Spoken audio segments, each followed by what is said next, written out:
अस्सलाम वालेकुम, welcome to journey with Shabana. आज हम आप लोगों के साथ बना रहे हैं टी टाइम केक। तो चलिए शुरू करते हैं। चलिए जी, मैं शुरू करती हूँ आपके साथ अपनी रेसिपी के इंग्रेडिएंट शेयर करती हूँ। और बहुत ही आसान है, बहुत इजी टी टाइम केक है। उसके ये मैं आपको फटाफट जो है ना, ये आप अच्छे तरीके से नोट कर लें। और बल्कि मैं डिस्क्रिप्शन में भी इसको मैं डाल दूँगी ताकि आपको इंग्रेडिएंट ना भूलें। और बहुत ही आसान ये टी टाइम केक है जो जल्दी से बन जाता है। जिसमें मैंने 1.5 कप मैदा लिया है। 1.5 कप मैदा मैंने लिया। इसमें मैंने 2 टीस्पून बेकिंग पाउडर लिया और 1 पिंच मैंने बेकिंग सोडा लिया, 1 पिंच सॉल्ट लिया और 2 टेबलस्पून मैंने कॉर्नफ्लोर ले लिया, या कॉर्नस्टार्च भी आप लोग बोल सकते हैं। तो ये मैंने सारे इंग्रेडिएंट अभी इस मैदे के ऊपर डाल दिए हैं। और अभी मैं आपके सामने इसको बनाने से पहले हम इन सारी चीज़ों को एक दफ़ा छलनी से ज़रूर छानेंगे ताकि ये अच्छे तरीके से मिक्स भी हो जाए। और ये थोड़ा सा, जब मैदा हम लोग छानते हैं बेकिंग के लिए, तो इसको थोड़ा फ्लफ़ी होना चाहिए। इसमें हवा का होना ज़रूरी है, ठीक है। तो इसमें मेरा अगला इंग्रेडिएंट 6 अंडे हैं। 6 अंडे, ये 6 अंडों से यानी कि ये एक टी टाइम केक बनेगा। इसमें मैंने 2 कप मैंने चीनी की ली है। चीनी यानी आप चाहे जो कम चीनी खाने वाले लोग हैं वो थोड़ी सी कम भी कर सकते हैं। चीनी का ऐसा मसला नहीं है कि आप चीनी कम नहीं कर सकते। तो इसके साथ मैंने ये एक, मैं आपको अपना कप वो दिखाती हूँ जिसके साथ मैं ये मैदा भी अपना मेजर करती हूँ। तो ये मेरा वो स्टैंडर्ड कप है जिसके साथ मैं ये मेजर करती हूँ। 1 कप कुकिंग ऑयल लिया है मैंने। आप लोग चाहें तो इसमें 1/2 कप बटर और 1/2 कप ऑयल भी ले सकते हैं, लेकिन मैंने ये 1 कप ऑयल लिया है। ऑयल का जो जब टी टाइम केक बनता है तो वो उसका टेक्सचर और उसका काटते हुए बहुत अच्छी उसकी आती है। इसके साथ मैंने खुशबू के लिए ये वनीला एसेंस लिया है, ठीक है। और थोड़ा कलर ऐड करने के लिए मैंने ये येलो कलर लिया है, फूड कलर लिया है। 1/4 कप से भी कम, 1/4 कप से भी कम मैंने ये दूध लिया है। और ये आप याद रखिएगा। तो चलिए मैं अब आपको मिक्सिंग की तरफ ले चलती हूँ कि मैं इसको मिक्स कैसे करती हूँ और सिर्फ कैसे करती हूँ। अच्छा, ये मैंने एक बॉल लिया है। इसी में मैं ये सारा जो मैदा, जिसमें मैंने पहले से 1.5 कप मैदे में 2 टीस्पून बेकिंग पाउडर और 1 पिंच मैंने बेकिंग सोडा, 1 पिंच नमक और साथ 2 टेबलस्पून कॉर्नफ्लोर मिला लिया था। अब इसको मैं अच्छे तरीके से छानने लगी हूँ। अगर 2 से 3 दफ़ा आप छान लें तो ये बहुत अच्छा रहेगा, लेकिन अभी मैं ज़रा एक ही बार छानूंगी, ठीक है। और ये सारा ऑटोमेटिकली मिक्स हो जाएगा। और ये जो मोटी मोटी ज़रात है इसको हम डिस्पोज कर देंगे। अब ये मैदा उठा के मैं साइड पे कर दूंगी ताकि मैं अगला आप लोगों के बिल्कुल सामने प्रोसीजर कर सकूं। तो अंडे करने के लिए सेपरेट मैं इनको ब्रेक करूंगी ताकि जो है ना और कोई अगर अंडा ख़राब भी निकल आता तो हमें अफसोस भी ना हो। तो ये मैं एक एक अंडा आपके सामने तोड़ती जाऊंगी, ये देखें। और ये मैं सारे वेट इंग्रेडिएंट इस जग में मैं डालती जाऊंगी, ठीक है। ये मैंने आपके सामने इसमें डाल दिया और इसी तरह मैं सारे अंडे 6 के 6 इसमें डाल दूंगी, ठीक है। तो ये मैंने 6 अंडे इसके अंदर शामिल कर लिए हैं। इसके साथ ही मैं इसमें ये 1/4 कप से भी कम जो था दूध, मैं ये भी डाल दूंगी। मैं बता रही हूँ कि इस ग्राइंडर में मैंने सारे वेट इंग्रेडिएंट डालने हैं। और जिसमें मेरे साथ ये ऑयल भी है, 1 कप ऑयल डालूंगी मैं। थोड़ा सा ये 1/2 टीस्पून समझ लें, ऐसे ही, या 2-3 कतरे आप इसमें ये डाल दें। वनीला एसेंस से इसकी खुशबू इसके लिए बहुत अच्छी आएगी। अगर ऑरेंज फ्लेवर का डालें वो भी बहुत अच्छा है। किसी भी फ्लेवर का ऐड करते हैं जो आपको जो पसंद हो, तो उसका वही फ्लेवर आ जाएगा। इसी तरह मैं साथ ही इसमें थोड़ा सा येलो कलर भी ऐड करूँगी ताकि ये अच्छा सा कलर इसके अंदर आ जाए। ये साथ ही मिक्स हो जाएगा। और इसके साथ ही मैं इसमें अब मैं ये जो चीनी थी ये भी मैं इस ग्राइंडर में साथ ही जग में, ये आपको शायद नज़र ना आए लेकिन मैं एक साइड पे करके इसको मैं डाल रही हूँ। साथ ही मैंने इसमें ये देख लें आप, चीनी मैंने साथ ही डाल दी है, अंडों के साथ आपको नज़र आ रही होगी, ठीक है। और अब इन सबको एक साथ यकजा करके मैं ग्राइंड कर लूँगी अच्छा सा। ये स्मूथ सा जब मिक्सचर बन जाएगा उसकी शक्ल में आपको दिखाती हूँ। अच्छा जी, ये मैंने ऑफ कैमरा इसको अच्छे तरीके से ब्लेंड कर लिया है, इसको मिक्स कर दिया है। और ये देख लें ये कितना स्मूथ हो चुका है, कितना मज़ेदार इसका मिक्सचर हो चुका है। अब मैं आपके सामने इसको एक बॉल में मिक्स करने का, क्योंकि ताकि आपको ये पता चले कि इसमें लम्प्स क्यों नहीं बने, मैं आपको तरीका बताती हूँ। ये बहुत ही आसान, जिससे आपके लम्प्स भी नहीं बनेंगे और केक बैठेगा भी नहीं। बहुत ही मज़ेदार। मैं अभी आपको इसका सारा देखिए, कलर भी इसका माशाल्लाह माशाल्लाह बहुत खूबसूरत आया है।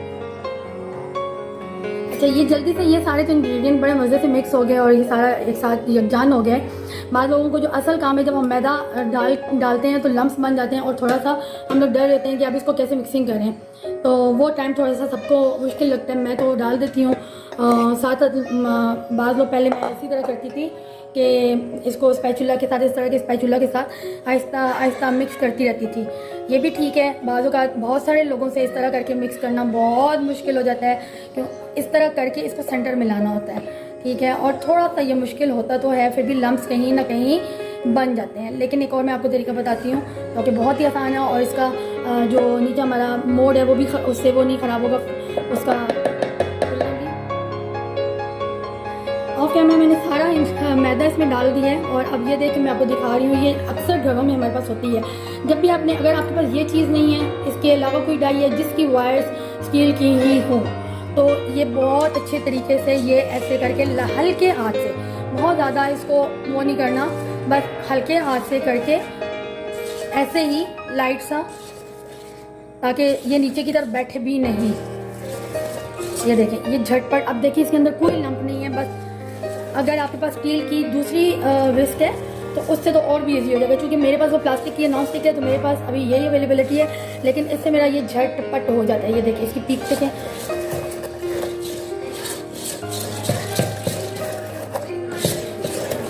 ज़्यादा नहीं करना, बस ये चीज़ हमारी जो मैं चाह रही थी। ये देखें, ये इस तरह करके,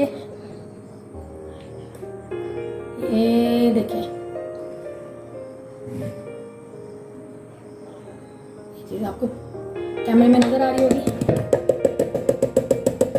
हम इसको डाल देते हैं।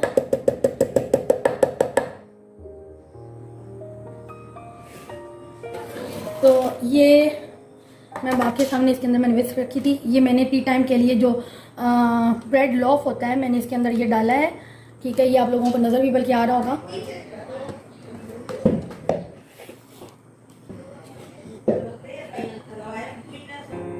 ये देखें। अच्छा, अगर हम लोग चाहें तो बच्चों को खुश करने के लिए इसको मार्बल डिज़ाइन भी दे सकते हैं। थोड़ा सा अलग से कोको पाउडर इसी के येलो वाले मटेरियल में थोड़ा सा अलग वो करके मिक्स करके, तो लास्ट में ऊपर से वो उसको डाल सकते हैं, ड्रिजल कर सकते हैं, जिससे बच्चे भी खुश हो जाएंगे और हमें खाते हुए भी मज़ा आएगा। तो मैंने चूँकि ये साइड पर थोड़ा सा ये मैंने कोको पाउडर रखा हुआ था, मेरा दिल किया है कि मैं अब इसमें थोड़ा सा मार्बल शेड भी दे दूँ, तो मैं वो भी अभी आपको करके दिखाती हूँ। इसी में से मैं मेरे पास अलग से मोड पड़ा हुआ है, उसी में से मैं ये ले लूँगी।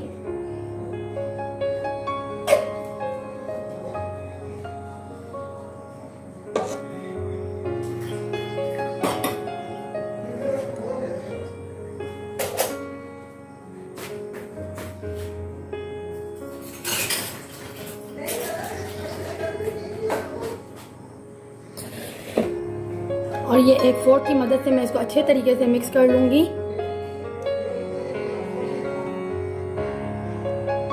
देखिए, थोड़ा सा इसमें मुझे और डालना पड़ेगा येलो मटेरियल, तो मैं करके आपको दिखाती हूँ।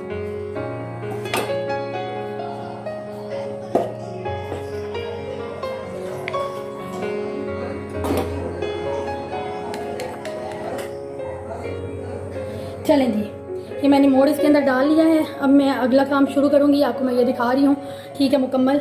और ये सारा काम लास्ट में जल्दी जल्दी करना होता है, ताकि जो है ना हमारा ये मोड़ वो ना हो, नीचे की तरफ बैठे नहीं, वरना वो वाली बात नहीं, ये उठेगा नहीं इतना मज़े से। ये मैंने इसके अंदर डाला, 1 चम्मच ली, ये मैंने अलग से इसको कर लिया था। थोड़ा सा ऐसे, ये मेरे वाला थोड़ा सा थिक है, और अगर बहुत थिक हो जाए तो थोड़ा सा दूध डाल के इसको वो कर लें। ज़्यादा मैं नहीं डालूँगी, क्योंकि बहुत ज़्यादा मेरे बच्चों को पसंद भी नहीं है। ये देखें, ये अगर इसके अंदर स्पाइरल्स बन जाए,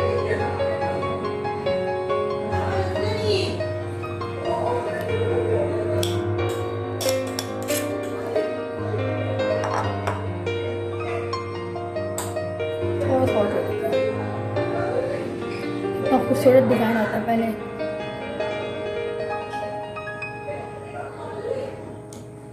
ये देखेंगे, ये यहाँ से ही पता चल रहा है कि ये बहुत ज़बरदस्त इसकी शक्ल आ रही है। और थोड़ा सा मैं आप इसको ये करेंगी, पहले से प्री हीट ओवन जो कि 180 डिग्री पे मैंने रखा हुआ है, उसमें मैं इसको 15 मिनट पहले मैंने उसको 180 डिग्री पे ऑन कर दिया था। और मैं अब इसमें डालूंगी और तकरीबन 35 मिनट्स के लिए मैं इसको ओवन बेक करूंगी, ठीक है। और नीचे की ग्रिल ऑन करूंगी और मैं इसका कोई इसके अंदर मेरे ओवन में फ़ैन है लेकिन मैं उसको ऑन नहीं करूंगी। कोई ऊपर की ग्रिल भी ऑन नहीं करनी, बहुत सारे लोग नहीं बताते, लेकिन आप ये याद रखिएगा कि ऊपर की ग्रिल ऑन नहीं की जाती है और जब केक को प्रोसीड करना होता है। और साथ ही इसमें इसका फ़ैन भी नहीं चलाना अगर आपका ओवन में फ़ैन है तो।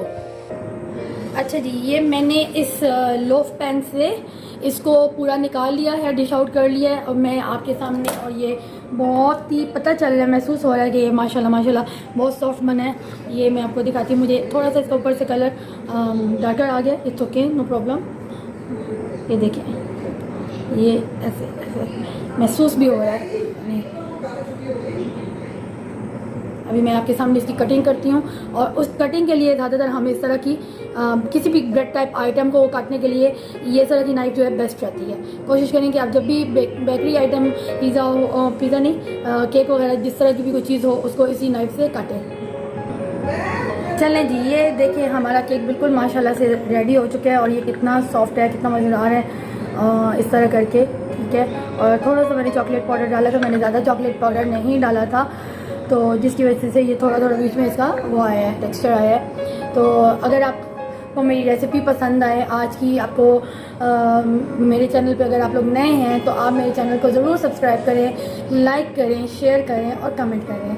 तो इंशाअल्लाह आपके साथ दोबारा मुलाकात होगी नई रेसिपी के साथ। अल्लाह हाफ़िज़।